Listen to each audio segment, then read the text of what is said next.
After the lot has been chosen and all the contracts have been signed, the building process begins.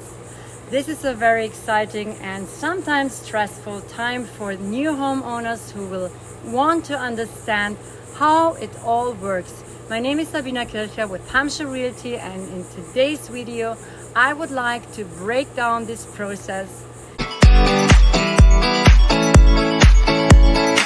Blueprints are drawn up, approved by everyone including you.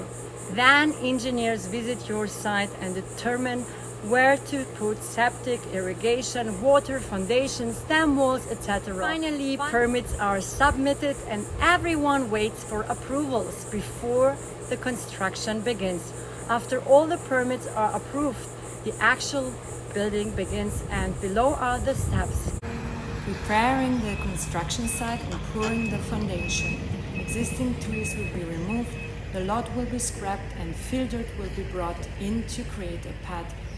At this point, the underground mechanical will go in. This includes the underground electric and plumbing, and if your lot requires a stem wall, this adds to the time by approximately 3 weeks.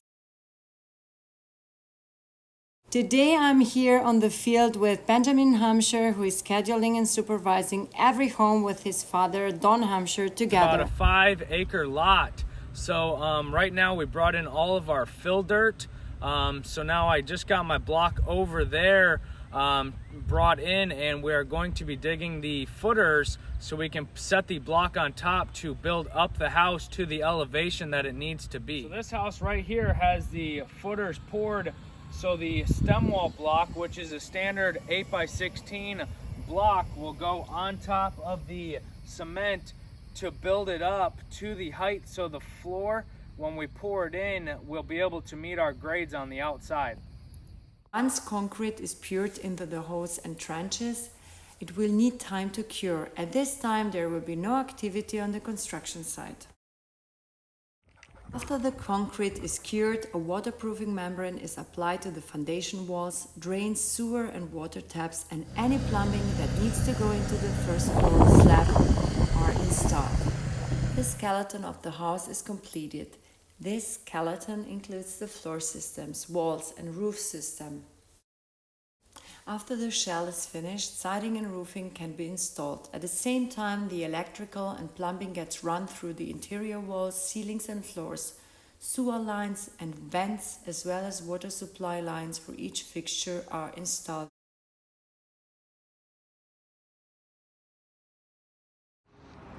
After the roofing goes on, the house is considered dried in. An electrician then installs receptacles for outlets, lights and switches, and runs wires from the breaker panel to each receptacle. Wiring for telephone, cable TV and music system is included in this work. Insulation is extremely important in creating a comfortable, consistent indoor climate and improving a home's energy efficiency. At this stage, drywall, also known as plasterboard, wallboard or gypsum board, is delivered to the building site. Drywall is hung and taped so the seams between the boards aren't visible, and drywall texturing is completed. The primer coat of paint is also applied after taping is complete. Welcome to my YouTube channel. I'm very happy to provide you with interesting real estate information, tips and tricks for the buyer and the seller. And if you want to stay informed and up to date on all aspects of real estate in Southwest Florida, you should definitely subscribe.